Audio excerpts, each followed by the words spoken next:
Over 2025, the average amount of money spent on a best-selling game went down by 2%. The median, though, it went down by 20%. That means that more games are selling at a lower price. Yep. And whenever Carlos took a look at the trend actually held. Now, in theory, that should favor more expensive games. Well, it's also because people don't want to highly invest into one game. And I think that, like, another factor is that a lot of games are, like, really long. And I think that people nowadays are looking for shorter, more bite-sized gaming experiences, just in a general sense. Like, not, for everything, but just overall, I think it's very true.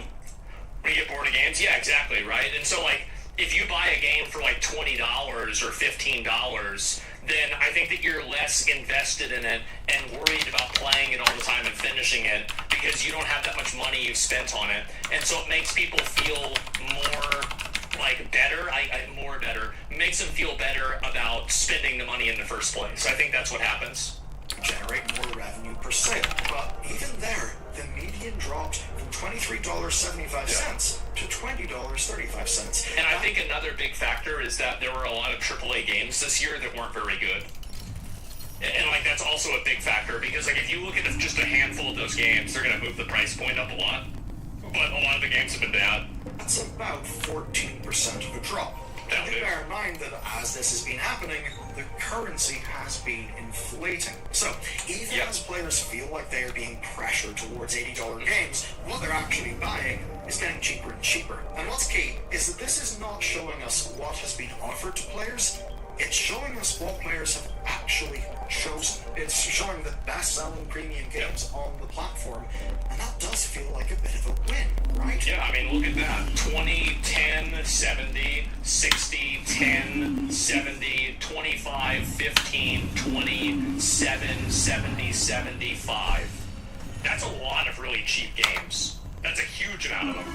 And we are seeing smaller teams with cheaper games beginning to dominate the sales space. That says a lot for the value of Steam. And in a world where people would have to compare the price of a full console plus a subscription for multiplayer and more expensive games, and weigh that onto a Steam machine with generally far cheaper games. I think it also makes the Steam machine look stronger as well. Overall, though, it's somewhat validating an argument you see all the time, right? The argument people make every time someone suggests an $80 price point, which is that you make your profit in aggregate, so make your games cheaper and then more people will buy it. Buying $4 $20 indie games is to many people better than one $80 AAA game. Well, I mean, the best proof of this isn't even that, it's the fucking free-to-play games.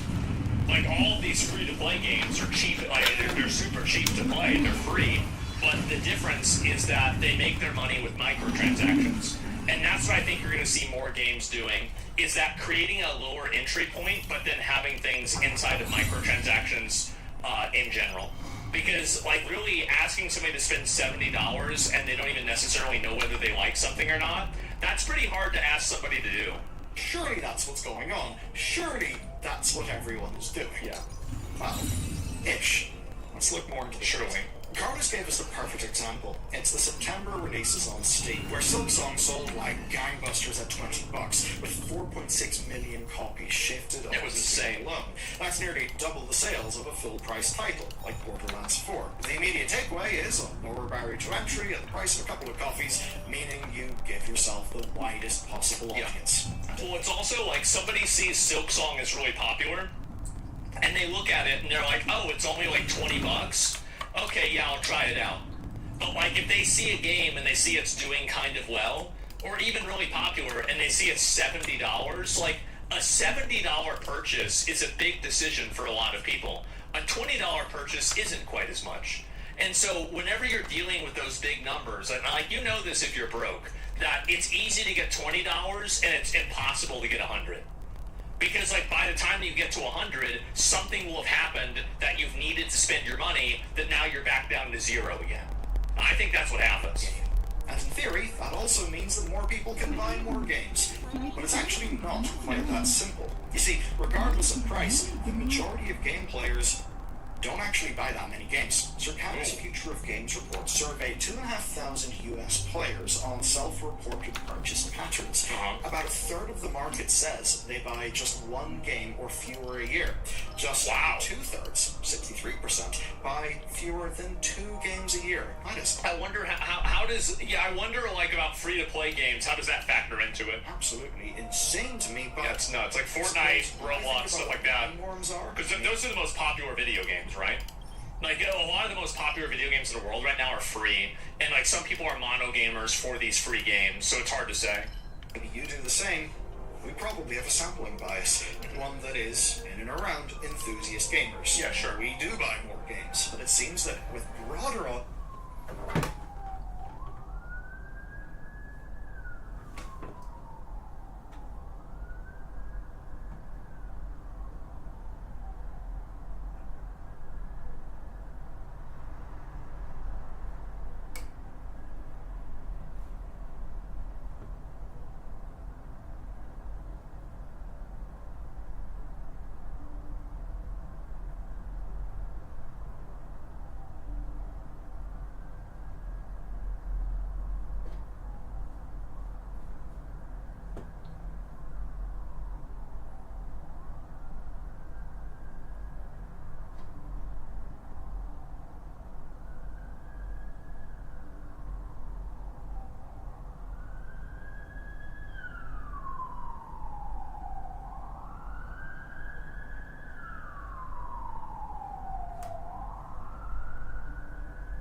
audiences, that is less the case. Yeah. Now, obviously, that's Circana doing a survey of 2,500 people in the US. It's good enough work. It's hypothesis-generating work. But obviously, it is just a survey. Sure. Though I would say that... We get more picky as the price goes up. Overall, a lot of it is plausible. You see, a lot of people are only interested in buying this year's sport game or this year's Call of Duty.